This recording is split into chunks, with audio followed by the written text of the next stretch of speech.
Ok, alors c'est parti pour une petite vidéo qui va résumer tout ce qu'on a vu pour l'instant au terme de l'information. Pour ce qui concerne en fait la lecture. Donc on a vu déjà l'allongement, donc ça, normalement il n'y a pas trop de soucis, t'as bien tout compris.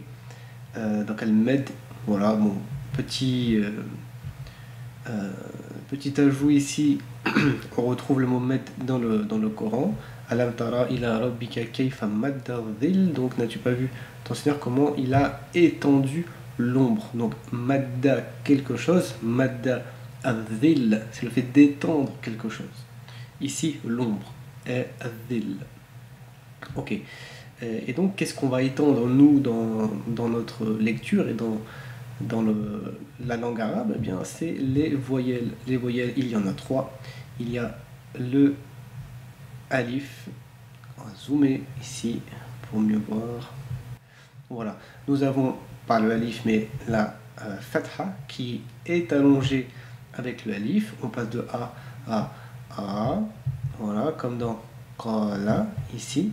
On a aussi la kasra qui est allongée avec le ya, comme dans kabir. Et la dhamma qui est allongée avec le waw, comme dans nour. Donc voilà. Ce qui nous donne à chaque fois une voyelle et une lettre d'allongement. Donc il y a dans l'alphabet des lettres qui ont véritablement un rôle phonologique, c'est-à-dire qu'elles se prononcent clairement avec une harakat, c'est-à-dire avec une voyelle au-dessus ou en dessous. Et il y a des semi-voyelles comme ça qui ne sont là que pour allonger la voyelle. Et ces trois-là, on les retrouvera plus tard, hein, que ce soit dans les verbes ou même pour d'autres fonctions. Alors, pour la kasra, ça va être le ya, et pour la dhamma, ça va être pour la dhamma, et pour la dhamma, ça va être le waw. Voilà, avec les exemples. Donc ça, je regarde. On voit quelques éléments ici. Bon, voilà le mot kitab avec le A allongé, kitab, qui n'est pas présent par exemple dans le verbe kataba. Il n'y a pas d'allongement. Donc voilà. Et donc là, des mots baboun, kouboun, sarirun, d'accord, très bien, des allongements de partout.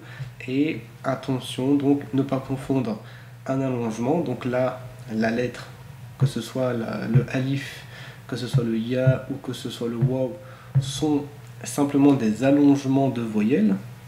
Ne pas confondre ces allongements de voyelles avec des lettres à part entière. Là, on retrouve effectivement le ya et on retrouve le waw, mais dans ces mots-là, ce sont des lettres en fait, à part entière.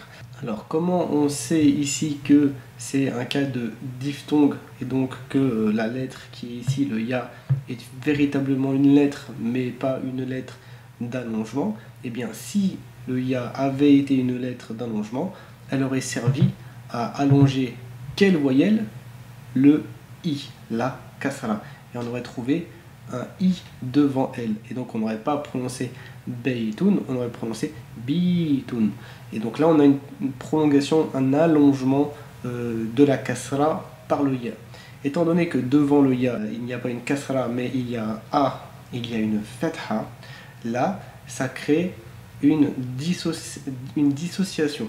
D'un côté on a le a et d'un autre côté on a un i, mais représenté par sa lettre sœur qui est le ya. Et donc on a ce qu'on appelle une diphtongue, c'est-à-dire en français eh bien, la prononciation de deux voyelles, le a et le i, ensemble. Et ça donne aïe.